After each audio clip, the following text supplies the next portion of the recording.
Hello everyone and welcome to Property with Jacob. Today we're going to be looking at HMOs.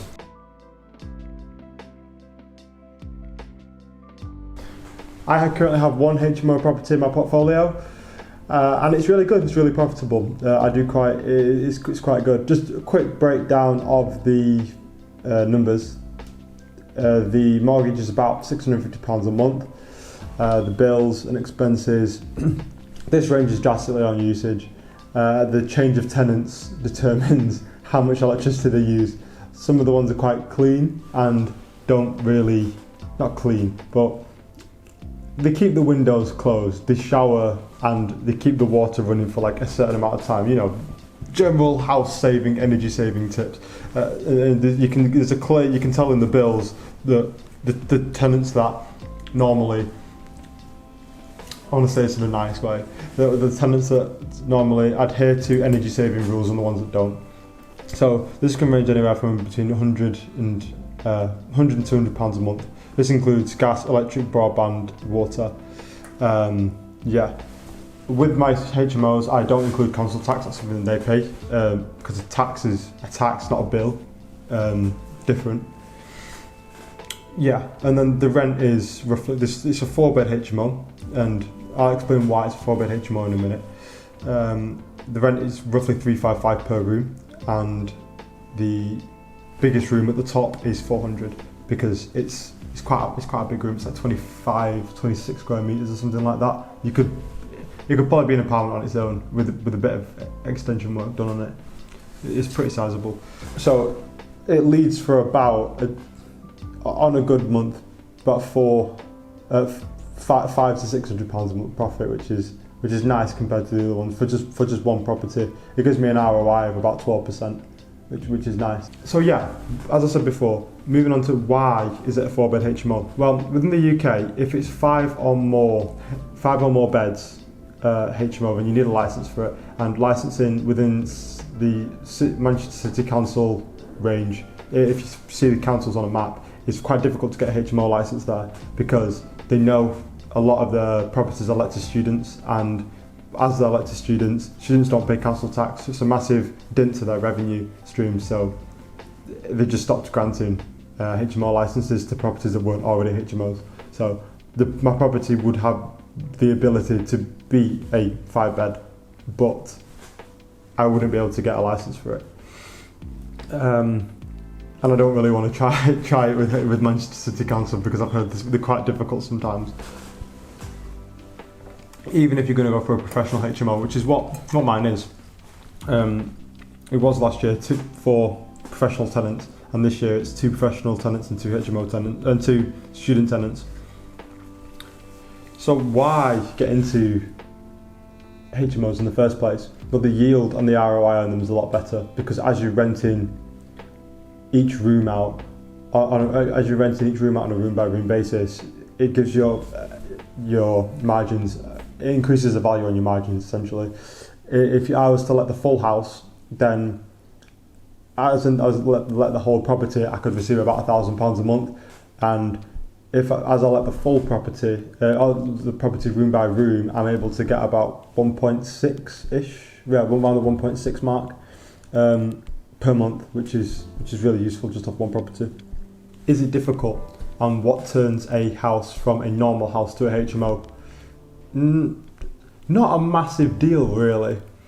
The main things that are by law is you need to have a lot of fire and safety regulations, fire and health and safety regulations. So you have to have fire doors fitted, you have to have fire blankets, fire extinguishers, the correct ones. This is even if you don't need a license, so prior to 5 bedrooms, so less 4 bedrooms and below. You also need this on all properties anyway, but a gas safety certificate needs to be provided. That's the same anyway. An additional thing is you need to have your electrics checked every 5 years, which is not particularly difficult. If you're friends with an electrician, then it's fine. So the amount of extra things that you have to do in order to get a 4-bed HMO isn't really that hard. And you end up making more profit for only doing a marginal amount more work in terms of actually setting up the property. Now, look at addressing the first section, so that first part of that question, is it difficult? The management side can be difficult. What I found is clashes with personalities, clashes with different lifestyle types of different tenants that might let the property can mean that some people are left unhappy and some people are feeling left out and some people don't like living there. And as a landlord, if they don't like living there, you have a high turnover of tenants, which can be bad. Now, you wouldn't find this with a normal single let to like a family let, for example. You wouldn't find this. And if you've got time, like at my age, if you have time to deal with these things, then it's fine. It's not worth worrying about. However, now I'm starting my full-time job and going into my career, like leaving property out, I work 80 hours a week, then I'm not really going to have time to manage it anymore. So the great thing about the world of property is that you can outsource the management. So one thing that I am considering doing is moving my HMO management to a lettings agency who can manage the HMO, and not all letting agents do that. When I found a good letting agent, I'll leave it in the bio. For HMOs, I'll leave it in the description and let you guys know at home.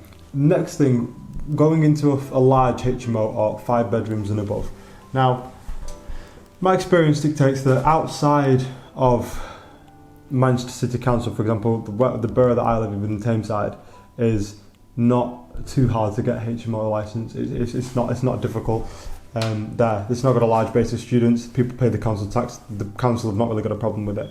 Now, what will determine whether it would be difficult to get a license for 5 bed and bigger in your area is it'd be useful just to check. Probably give them a ring and have a conversation with them. If you're looking at a property, for example, there's a great property investor duo. There are a couple. I can't remember the names. They lived on a yacht and they buy HMOs. They buy properties like pubs and like old places of work, like for example commercial units, and they convert it to a HMO, and they get like pretty sizable, like 8 or 9 bedroom HMOs, really nice, top quality, really good building materials, and that's how they convert they convert it from a commercial premises or to a HMO. And they've also done like other things, like for example like a pub or like just a big house. And for starting off, a big house is probably the best thing to convert into a HMO rather than the commercial units. You just have to go through different sort of planning regs to change it from a commercial unit into a residential unit, and you have to get permission off the councils to do that to the dwelling, which is more long-winded. So it's best just to keep the dwelling the same, then it's less things to think about. For the first one, unless you're feeling brave, I could be wrong, you could be braver than me, and if so, let me know if you've done it straight off the back. That'd be really useful. Another additional thing about HMOs as well, there is minimum room standards, that's minimum room sizes. So each bedroom cannot be below a certain square meterage. There has to be a certain area of bathroom, a certain area of kitchen, and a certain area of living space. A good thing that you can do is you can combine kitchen and living space together to make it a joint living space. So you've got your kitchen. So in my property, the kitchen leads directly onto the lounge and living area, and it's very open planned. So it's really one big area, which is useful to doing this now.